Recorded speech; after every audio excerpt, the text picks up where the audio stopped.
गजाननाय नमः। ॐ लम्बोदराय नमः।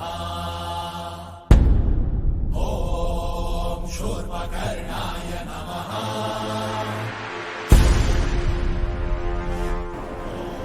হ্যালো বন্ধুরা, সবাই কেমন আছো? আশা করছি সবাই খুব ভালো আছো। আমিও ভীষণ ভালো আছি।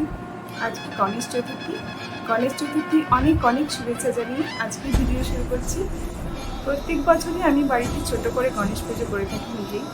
তো এইবারেও একটু ছোট করে আয়োজন করেছি। দেখতেই পাচ্ছ আমি স্নান সেরে একদম তৈরি হয়ে গেছি পুজো করার জন্য। তো চলো পুজো শুরু করা যাক। প্রথমেই একটা থালায় আমি ফুলটা সাজিয়ে নিই। আরেকটা প্লেটের মধ্যে আমি গণেশের বস্ত্র, মালা, আসন আর পৈতে নিয়ে নিয়েছি। সবার প্রথমেই প্রদীপটা প্রজ্বলন করে নিয়েছি আর ধূপটা জ্বালিয়ে নিয়েছি। এইবার সিদ্ধিবিনায়ক গণেশের স্নানাদি করিয়ে নেব। তার জন্য একটা পাত্র নিয়ে নিয়েছি। পাত্রের ওপরে লাল চন্দন দিয়ে ওং এঁকে নিয়েছি। স্নান করানোর জন্য একটা থালার মধ্যে নিয়ে নিয়েছি কাঁচা দুধ, ঘি আর মধু।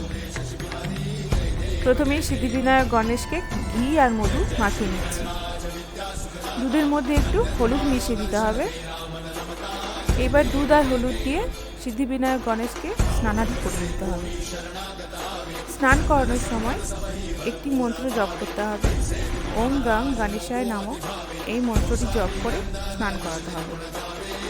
তারপরে পুষ্প দিয়ে স্নান করিয়ে নিচ্ছি। সবশেষে গঙ্গা জল দিয়ে ভালো করে স্নান করে নিতে হবে। এবার একটি বস্ত্রের সাহায্যে গা মুছিয়ে দিচ্ছি। এবার গণেশকে বস্ত্র পরিয়ে নেব।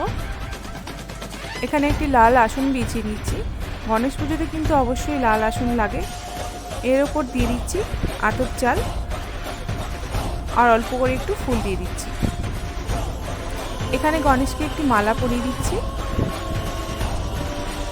এখানে গণেশকে লাল চন্দনের তিলক পরিয়ে দিচ্ছি। লাল চন্দন গণেশের খুবই প্রিয়, তাই লাল চন্দন দিতেই হয়। আর সিঁদুরের তিলক দিয়ে দিচ্ছি।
আজকের ব্লগটা তোমাদের কেমন লাগলো?